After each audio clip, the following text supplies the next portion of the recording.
Hey, remember last time when I talked about anime and pools? Yeah, I'm doing that again.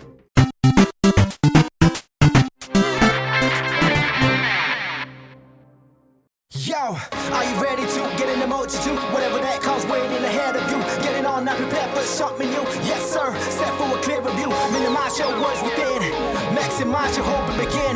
Let me take you for a ride now. 3, 2, 1, come on.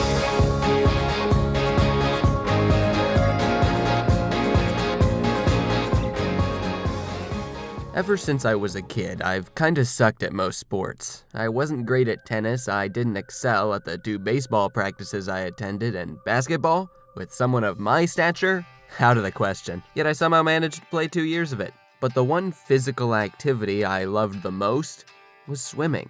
I didn't even know what I was doing, and hell, I still kinda don't, but something about it always stuck out in my mind as magical. Maybe it was the feeling of the cool summer breezes, the fantastic smell of chlorine, or possibly the friends and family I was often accompanied by that made every trip such a great time. And in my opinion, no one piece of media has captured this nostalgic feeling for me more eloquently than Free Iwatobi Swim Club. Free is the type of show that you jokingly suggest to watch when you're with friends, but secretly you really hope they'll go for it. It's the show where if your parents were to walk in when you're watching it, you'd like to think everything's fine, but due to the overabundance of cute anime boys on your computer monitor, in the back of your mind, you can't help but think that they're just now gonna go around saying they're proud of you accepting it for some reason. Let me just say that Free is honestly not that gay.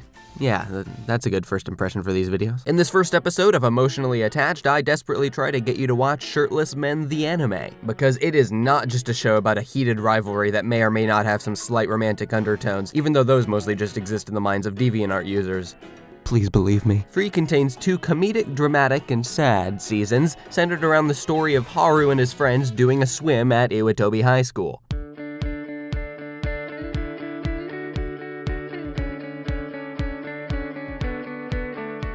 The main protagonist, Haruka Nanase, is a very detached young man. You could say his enthusiasm for swimming is his main character trait, that is, if you want to feel important about yourself. And be wrong! Haha, yeah! See, Haru's a bit of an enigma at first because you're only given so much to work with when it comes to his thoughts and how he feels about anything, but it's one of my favorite things about him. But more on that later. Now, I should probably give you a rundown on each character as their interactions are a huge part of what I love about this show. To compress this information as best as I can while still giving you an understanding, here goes some good old character lightning round. We got Makoto Tachibana, Haru's best friend. He's the caring, supportive member of the group. He can be found smiling gently at his friends or manipulating them into going where he wants by telling them there are pools there. He swims backstroke. Oh yeah, Haru swims freestyle. That's actually where the name of the show comes from, swimming quote-unquote free. Next up is Nagisa Hazuki, the sort of hyperactive, unrealistically happy, and optimistic one. Nagisa's basically that one kid you know who likes to spice up every conversation with a JonTron quote when he's trying to be funny. He swims breaststroke. Third is Rei Ryugazaki. He's the analytical one. You know, the really methodical, numbers-based character. This show is just stereotype central, but instead of a bunch of cute girls like usual, it's a bunch of cute guys.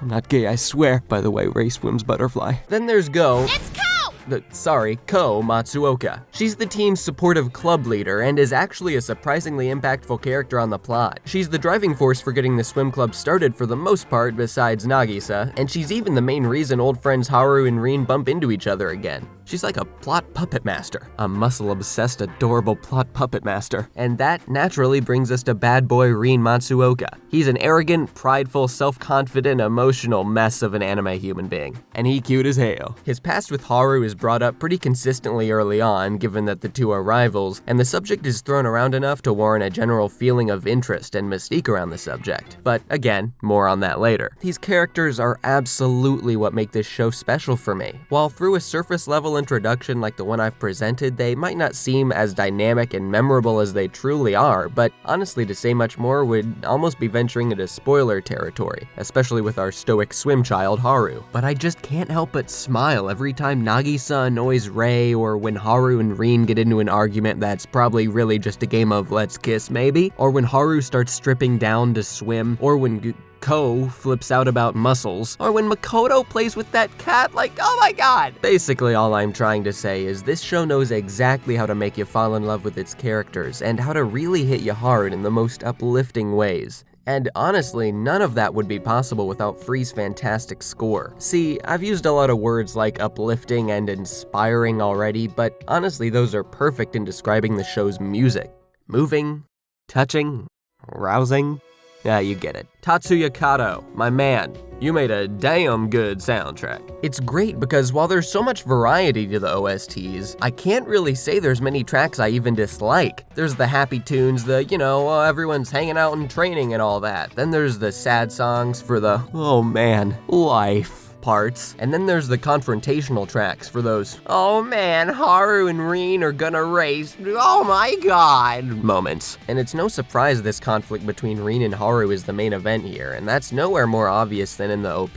If you're like me and love to appreciate a good anime opening, you'll absolutely love both of Free's for what they are. Really enjoyable songs that set the mood just right for like the entire season, just through their wide tonal spectrum. For real though, I feel like the two OPs, both songs by Japanese rock band Old Codex, Rage On and Dried Up Youthful Fame, perfectly convey the show's moments of emotional tension and tranquil downtime within each season. Shit's great. I will admit, they're not the best at communicating Free's comedic high points, at least Rage On is more of an offender of this, with Dried Up Youthful Fame actually conveying the show's frequent comedy, but I don't really think that's much of a problem, because Rage On is really an intro that flawlessly conveys the struggle between Haru and Rin and their two schools of thought on swimming, while Dried Up Youthful Fame is more of a nice little subtle hint at the themes of growing up heavily prevalent in Season 2, Eternal Summer. You could argue that it takes quite a bit in both seasons to really get the main conflict moving along, but honestly, I don't see much of a problem with that. Both are introduced, cultivated, and left on the back burner for a bit. They come up every now and then to remind you, even though you probably never forgot, but the show spends that time well building up the characters, their motivations to have them clash throughout the show.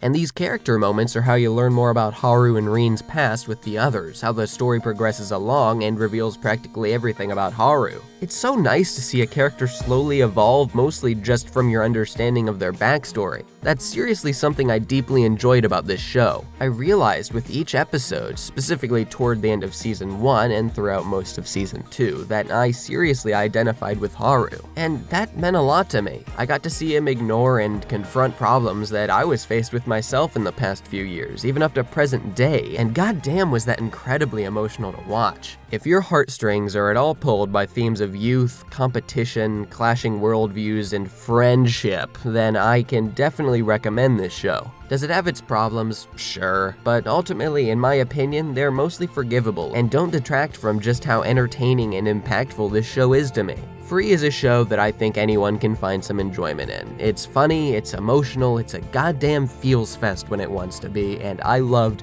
every second of it. All of that is why I'm emotionally attached to Free Iwatobi Swim Club.